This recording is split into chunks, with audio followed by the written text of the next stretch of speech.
Hello everyone, welcome to another midweek motivation. My name is Rochelle Clunie, and in this video I'm going to be talking about paradigms. How do you change your paradigms? How do you shift your paradigms? So before we begin, I just want to say a big thank you to everyone who has been watching, subscribing, and leaving their comments. All right, and if you haven't subscribed, please remember to subscribe for more videos like these. Okay, so today I wanted to talk about paradigms. So what is a paradigm? So a paradigm is likened to a program that a mental program that is installed in your subconscious mind. And you know that things that are in your subconscious mind causes you to do different things. It basically programs you in how you operate. So it controls your habitual behavior. An example would be, simple example is when you buy a new computer, it doesn't have Microsoft Word or Microsoft, and I'm talking about Microsoft because I'm used to that, not the Apple.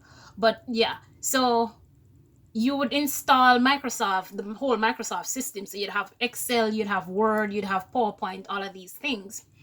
So that is what is considered to be a program. So how do we develop programs? Programs are developed as children, as babies. From 0 to 7 is the time when we absorb everything. And this is the best time to train your children because it's when the mind is like a sponge and it sucks in everything. So during this time, we are being programmed as children, as babies. And so when we become adults, it's like the programming are still there. Programming comes in, the paradigms are built through socialization, the people that you interact with when you're young, your family members, how your family, the things that they do, it tends to become a part of who you are, your environment, so how in the areas that you grew up in. So an example would be a family who, the parents are into entrepreneurship. They're big into businesses and they create businesses. So the children of those parents would lean towards becoming entrepreneurs as well.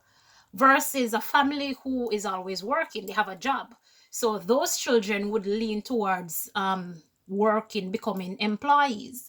And you do have cases where you'll have people who step out of the norm, and people who are usually working, a family who is always working for somebody, an employee, tend to start their own business. So something took place to change that paradigm. Maybe the book that they listen to, the videos that they listen to, how they study, some of these things can change the paradigm. Just like how we think about money.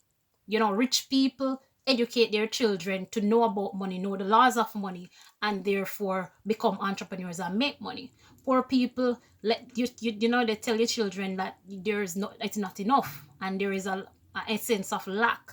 And so those paradigms are stuck within you, and it's very difficult to change. So how can you change paradigms? So there are two main ways how you can change your paradigms. One is an emotional impact. So something major happened, and it's usually something negative. And so when that happens, it's like you're forced. It's like you're forced to change who you are and change the paradigms and change your beliefs. And the next thing is through repetition. So by listening to videos like these, listening to other speakers, listen to motivational stuff, listening, studying, reading books. So those are ways how you can change the paradigms, because the repetition is going in and it's getting rid of the old stuff and bringing in new stuff. All right, if you'd like to hear more about paradigms and how you can change your paradigms, leave it in the comment section and we can have a dialogue. All right, that's enough for me today, and I'll see you next week for another midweek motivation. Nuff love.